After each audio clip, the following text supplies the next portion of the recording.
There'll be people who are watching who are giving some other exam. तो एक basic thing है यार, have a big dream and don't fair. कई बार हम middle class family से होते हैं, छोटे शहर से होते हैं, लगता है बड़ा सोचेंगे तो पता नहीं कर पाएंगे कि नहीं. लेकिन यार सच बताऊं, सोचना सबसे ज़रूरी है. सोचो, make your dream and just लग जाओ. Be determined, be very positive. There going to be obstacles, there going to be challenges, but let me tell you, challenges are meant to be challenged. तो कुछ भी आ जाए डरे मत, बड़ा गोल रखिए. जितना बड़ा गोल है उतनी बड़ी मेहनत होगी, तो आप पक्का सक्सीड करोगे. बेहद जरूरी है. First of all just find out कि आपका टाइम जाता कहाँ है. Many times we don't know, time just flies. Went to the class, given the test, खत्म. खाना खाया, थोड़ा एंटरटेनमेंट किया एंड इट्स डन. ऐसा मत होने दीजिए. Just control your day. Find out ki every single day what's happening in my day, okay? And in that day you have to structure it. Like I used to start with reading the newspaper. थोड़ा सा boost of the day हो जाता है. So I started with reading newspaper, and then थोड़ा सा उससे note making किया, editorial से. Then I moved on to the static portion, and I kept one particular set of my day for answer writing. See, everything, if you go through my marks, I got like 417 GS and a little bit decent in socio as well. I think, but if you go through my prelims marks, I scored 104, which was just like 6 marks more than the cutoff. So 3 questions आते हैं, I would not have been here. लेकिन एक चीज़ जिस पे I had confidence, मैं शुरू में सबसे पहले ये कहूँगी कि मेरे प्रिपरेशन का बेस 2 चीज़ें रहीं. पहला था करंट अफेयर्स. करंट अफेयर्स इसलिए मैंने उसको उसी से शुरुआत की क्योंकि करंट अफेयर्स सबसे इंटरेस्टिंग पार्ट होता है. कई बार आपको हिस्ट्री कभी बोरिंग लगेगी, कई बार आपको लगेगा ज्योग्राफी इतना, कभी हर किसी के अपने अपने फेवरेट्स होते हैं. तो मुझे वो 2 सब्जेक्ट्स लगते थे कि यार इतना मन नहीं करता है. लेकिन न्यूज़पेपर्स और करंट अफेयर्स में जो भी नया चल रहा है वो मुझे हमेशा इंटरेस्टिंग लगता था.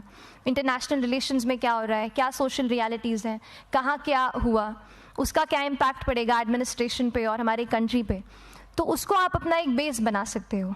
आप करंट अफेयर्स बेस्ड प्रिपरेशन कर सकते हैं. इसलिए भी क्योंकि अगर आप मेंस एग्ज़ाम देखेंगे तो काफ़ी डायनामिज्म आ गया है. केवल प्रीलिम्स में नहीं बल्कि जनरल स्टडीज़ पेपर 2, पेपर 3 में भी आप देखेंगे कई सारे ऐसे सवाल हैं जो करंट इवेंट से इंस्पायर्ड होते हैं, उन पे बेस्ड रहते हैं. तो जब आप न्यूज़पेपर बेस्ड, करंट बेस्ड पढ़ाई करते हैं तो वो आपका प्रिपरेशन वहाँ से. पढ़ते तो हम सब हैं, लेकिन हमें पता कैसे चले कि हमारा स्टैंडर्ड क्या है. देखिए, अगर हम अभी आपसे बात कर रहे हैं तो वहाँ कोई दिल्ली में बच्चा बैठा है जो पॉलिटी की लक्ष्मीकांत खोल करके दूसरा पेज पूरा रट रहा होगा. बात सही है. तो वो जो है ना, टाइम का हमेशा याद रखिए. टाइम हमेशा याद रखिए कि आपका टाइम सबसे ज़्यादा ज़रूरी है. अगर आप अपना वक्त निकाल कर इस पढ़ाई को दे रहे हैं, हमारे लाइफ के हम कलरफुल यूथ के ईयर्स अगर हम पढ़ाई को दे रहे हैं तो अपना 100% दीजिए. शुभकामनाएं, बधाई आपको. धन्यवाद. था आपने टॉप किया है, किस जी. तरह से किया है, बताएं. सर पहले तो ये कहूँगी कि यूपीएससी देना एक, या आईएएस बनना कहूँगी, एक बचपन का सपना था, चाइल्डहुड ड्रीम. तो जब बड़े हुए और कॉलेज में आए, थोड़ा जाना इस बारे में कि कैसे क्या होती है ये परीक्षा, किस स्तर की पढ़ाई होती है, क्या क्या सिलेबस में होता है. तो वो पढ़ने के बाद, जानने के बाद बहुत इंटरेस्ट लगा एंड लगा कि इस लाइन में जाना चाहिए क्योंकि बहुत लोगों तक पहुंच सकते हैं, मदद कर सकते हैं. जो भी सोसाइटी में चल रहा है उसे टच्ड फील किया और इस लाइन में आने की डिसाइड किया. और कैसे, जैसे मैं हूँ अगर उस पर कि कैसे मैं कर पाई, तो I think her rose consistently पढ़ाई करना, 5 से 6 घंटे देना हर रोज़ डिसिप्लिन के साथ, और खुद पे एक भरोसा रखना कि हाँ हम कर सकते हैं और लिस्ट में आ सकते हैं. तो वो भरोसा मेरे ख्याल से बहुत, आई थिंक 50 से 60% वही काम कर जाता है. अभी आपकी महिलाओं में वैसे 5th रैंक पे क्या खुशी होती जब मुझे पता चला कि मेरी 5th रैंक आई है, जाहिर सी बात है मैं बहुत ज़्यादा खुश थी.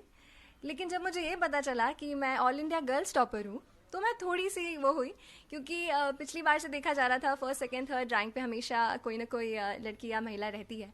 तो वो मुझे लगा कि थोड़ा और बेटर अगर मेरी रैंक हो पाती तो मैं सारी लड़कियों को रिप्रेजेंट करके फर्स्ट उनके उससे वो आ पाती. उस वजह से थोड़ा सा डिसअपॉइंट हूँ. बाकी ओवरऑल तो काफ़ी खुश हूँ रिजल्ट से. इस सफलता का आप श्रेय किसको देना चाहिए?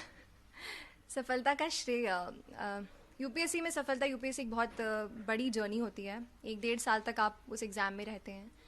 तो बहुत सारे लोग हैं. मेरे मम्मी पापा सबसे पहले, जिन्होंने हमेशा सपोर्ट किया, जो भी प्रॉब्लम्स आई हमेशा मोटिवेट किया. मेरे कुछ खास फ्रेंड्स हैं जिनसे मैं कनेक्टेड रही और कभी भी दिक्कत होती थी मुझे हमेशा विश्वास दिलाते थे कि मैं कर पाऊँगी। और मेरे भाई, फैमिली मेम्बर्स और जो भी टीचर्स मेंटोर्स रहे हैं, जिनकी मैंने टेस्ट सीरीज़ ली या जो भी जिनसे पढ़ा, वो भी उनको भी मैं श्रेय देना चाहूँगी इसके रिज़ल्ट का। आपका फर्स्ट अटेम्प्ट आपने कब किया, कहाँ से किया, अपने एजुकेशन के बारे में? मेरी स्कूलिंग सबसे पहले तो बताऊँगी कि कामिल कॉन्वेंट स्कूल BHEL से हुई है, और उसके बाद मैंने ग्रेजुएशन किया LNCT से केमिकल इंजीनियरिंग में, और मैं 2018 यानी लास्ट ईयर ग्रेजुएट हुई हूँ। और उसके बाद बस मैंने परीक्षा दी और भगवान की दया से उत्तीर्ण हुई। बचपन से ही आपका ड्रीम था, लेकिन ग्रेजुएशन के बाद अच्छा आपने इंजीनियरिंग की पढ़ाई कर ली, उसके बाद फिर एकदम चेंज करके अपनी UPSC की तैयारी की। जी, लाइन चेंज नहीं कहूँगी, ये कहूँगी कि दिमाग में था, बट ऐसा था कि ग्रेजुएशन में आप इंजीनियरिंग कर लें, ऐसा चलता है ना कि आप इंजीनियर बन जाएंगे तो थोड़ा एक सिक्योरिटी ऑफ वो हो जाता है, उस वजह से इंजीनियरिंग लाइन में गई। बाकी एक डायरेक्शन और सपना तो सिविल सर्विस के लिए ही था, और फिर उसको मैंने परस्यू किया अपने कॉलेज की पढ़ाई के साथ। पढ़ाई कई मेहनत कई लोग करते हैं, कईयों का फर्स्ट होता है, कईयों का फर्स्ट सेकंड थर्ड अटेम्प्ट होता है, लेकिन आपने फर्स्ट अटेम्प्ट में इसको निकाल लिया, पास करा है, टॉप किया है। तो आपको क्या लगता है कि उन लोगों के लिए आपका क्या संदेश है जो इनका एक दो बार मतलब फेल हो जाते हैं, फिर रुक जाते हैं एक नंबर से, तो उनके लिए आप क्या संदेश देना चाहते हैं कि किस तरीके से तैयारी करें कि वो फर्स्ट अटेम्प्ट में ही टॉप? देखिए, पहली बात तो मैं ये कह दूंगी कि जितने लोग इंटरव्यू देते हैं, जैसे इस साल 1994 स्टूडेंट्स ने इंटरव्यू दिया, मैं कहूँगी कि सब लोग जो हैं इक्वली नॉलेजेबल रहते हैं। बस थोड़ा सा 19-20 का मैं कहूँगी फ़र्क होता है, क्योंकि जो कोई भी वहाँ पहुँचता है उसने काफ़ी पढ़ाई की होती है, काफ़ी सैक्रिफाइसेस करने पड़ते हैं और किए होते हैं, तब वो पहुँचते हैं। लेकिन फिर भी जो भी छोटी सी मैं एक वो दूँगी, मतलब यही कहूँगी कि कंसिस्टेंट रहें, थोड़ा सा पढ़ें, लेकिन हर रोज़ पढ़ें, बिना डरे पढ़ें, क्योंकि हम जैसे मेरे फैमिली में किसी ने भी सिविल सर्विस का एग्ज़ाम नहीं दिया, कोई नहीं है, तो ऐसे लगता है कि हम दे रहे हैं, क्या हो पाएगा, नहीं हो पाएगा। लेकिन फिर भी खुद पे एक भरोसा रखें और सही डायरेक्शन पकड़ें। इस एग्ज़ाम में काफ़ी सारी बुक्स हैं, काफ़ी सारा मटेरियल है, तो आप UPSC सिलेबस को रेफ़र करें, पास्ट ईयर क्वेश्चन पेपर्स को देखें, कैसे क्या पढ़ाई की जाती है, और उसी को अपना मार्गदर्शक बनाएं, और उसी से मेरे ख्याल से होगा। आगे अब आप क्या है कि चीज़ में ज़्यादा सोचती हैं कि महिलाओं के लिए, बच्चों के जी, लिए, मतलब आपने कुछ ऐसा प्लान किया होगा या फिर किस आपके मन में है, क्या भावना है? मेरे मन में 3 चीज़ें हैं, 3 फील्ड्स हैं जिसमें मैं चाहती हूँ कि मतलब उसमें मैं काफ़ी काम करूँ। पहला तो महिला सशक्तिकरण का, महिला खुद हूँ, लेकिन उसके अलावा भी मैं कहूँगी कि महिलाओं की दशा थोड़ा और सुधारना, उनको और एम्पावर करना। दूसरी जो चीज़ है, जो मेरा फोकस मैं कहती हूँ, वो है एजुकेशन। एजुकेशन हमारे भारत के लिए बहुत ज़्यादा इस वक्त बहुत ज़रूरी है। बहुत सारा यूथ है, अच्छे से पढ़ेगा तो कंट्री भी आगे बढ़ेगी। और तीसरा जो मैं कहूँगी,